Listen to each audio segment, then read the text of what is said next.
지금부터 저는 적조의 비밀을 알아볼 겁니다. 얼마 전 남해 바다가 적조로 붉게 물들었습니다. 적조 현상이 나타난 바닷물을 떠서 현미경으로 확대하면 어떤 생물이 보일까요? 그리고 적조에 황토를 뿌리는 이유는 뭘까요? 수상한 적조.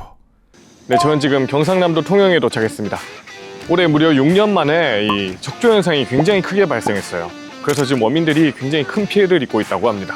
그런데 이 적조라는 현상이 어떤 생물에 의해서 일어나는지 이런 것들을 대부분의 사람들이 잘 모르고 있더라고요. 그래서 그 부분을 한번 오늘 콘텐츠로 만들어 보려고 합니다. 그럼 연구사님을 만나러 가보겠습니다. 고고고!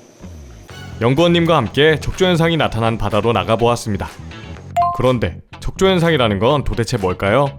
적조 현상은 바닷속에 있는 플랑크톤들이 과하게 번식해서 바다의 색깔이 붉게 변해버리는 현상입니다. 그래서 적조는 다른 말로 유해조류 대발생이라고도 불립니다. 적조는 육지에서 흘러들어온 오염물질에 의한 부영양화나 수온 상승 등 다양한 원인에 의해 일어나는 현상이죠. 그런데 최근 몇 년 동안은 적조가 대발생했다는 기사를 못 봤던 것 같아서 연구원님께 그 이유를 들어보았습니다. 지난 6년간 이 기후 관련해서 가장 큰 특징이 고수온이었습니다.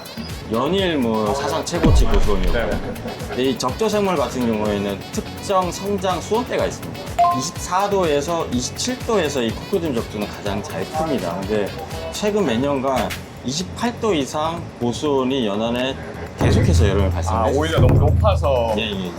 그 수온대를 벗어나게 되면 이 적조 생물은 잘 성장을 하지 못합니다. 네. 그게 가장 큰 원인이었어요. 놀랍게도 최근 몇 년 동안에 오히려 수온이 너무 높아서 적조가 발생하지 않았다고 합니다. 정확히는 올해도 바다 외측에는 고수온 현상이 나타났는데 양식장이 위치한 내측 바다에서 상대적으로 수온이 덜 올라서 적조가 잘 형성되는 수온 환경이 조성되었다고 합니다. 이 때문에 양식장들이 엄청난 피해를 입게 된 거죠. 이제 적조가 발생했던 위치에 배를 세우고 바다를 관찰해 보았습니다. 그런데 적조가 없습니다. 다행히도 최근 며칠 동안 기온이 낮았던 상태라서 제가 방문하기 이틀 전부터 적조가 사라진 상태라고 합니다. 이게 연구원님께 받은 사진인데 바로 얼마 전까지 적조 현상이 정말 심각하게 발생했던 걸 볼 수 있죠. 지금은 잠시 사라진 상태지만 10월까지는 상황에 따라 언제든지 재발할 수 있기 때문에 연구원님들이 주기적으로 바닷물을 떠서 상황을 측정해 보신다고 합니다. 이렇게 크레인을 이용해서 표층부터 저층까지 깊이별로 바닷물을 채취하여 측정하고 바닥에 퇴적물도 떠서 이렇게 살펴봅니다. 연구원님과 함께 채취한 바닷물을 배 위에서 현미경으로 바로 살펴보았습니다. 여기 보이시나요? 바로 플랑크톤들이 발견됩니다. 여기도 보입니다. 사실 이건 일반적인 바다랑 같은 수준이고 적조가 심할 때 관찰하면 이 정도로 플랑크톤들이 가득 발견된다고 합니다. 대단하죠? 그런데 이러한 플랑크톤의 대발생은 왜 위험한 걸까요?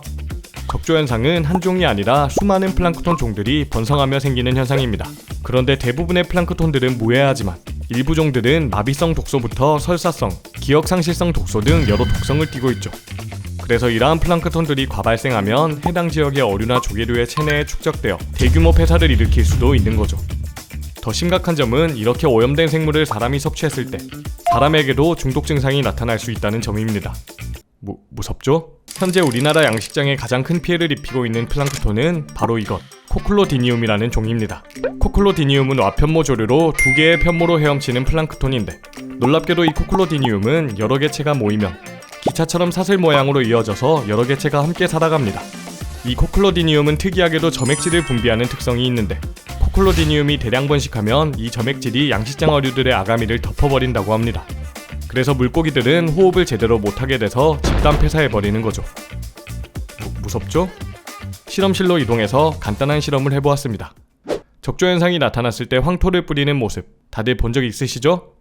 적조의 대응책인 황토가 어떤 역할을 하는지 직접 실험으로 확인해 보았습니다. 먼저 적조 대신 클로렐라 가루를 물에 넣어서 플랑크톤이 대량 번식한 것 같은 환경을 구현해 주었습니다. 그리고 황토를 물에 풀어서 클로렐라 가루가 퍼져 있는 통에 떨어뜨려 보았습니다. 생각보다 빠르게 가라앉진 않았지만 황토가 가라앉으며 조금씩 물이 맑아지는 게 보입니다.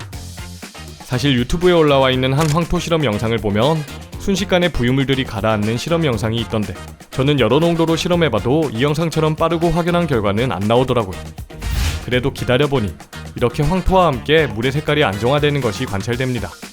황토는 표면이 끈적하고 미세한 콜로이드 입자로 구성되어 있어서 물속의 플랑크톤과 결합한 후 덩어리를 형성하여 바닥으로 함께 가라앉는다고 합니다. 이러한 황토는 원래 비가 오면 바다로 유입되는 성분이고 오랜 기간 큰 부작용 없이 사용해온 방법이기 때문에 족조 현상이 나타나면 가장 많이 사용되는 방법이라고 합니다. 신기하죠? 앞으로도 더 다양한 생물학 이야기를 보여드리도록 하겠습니다.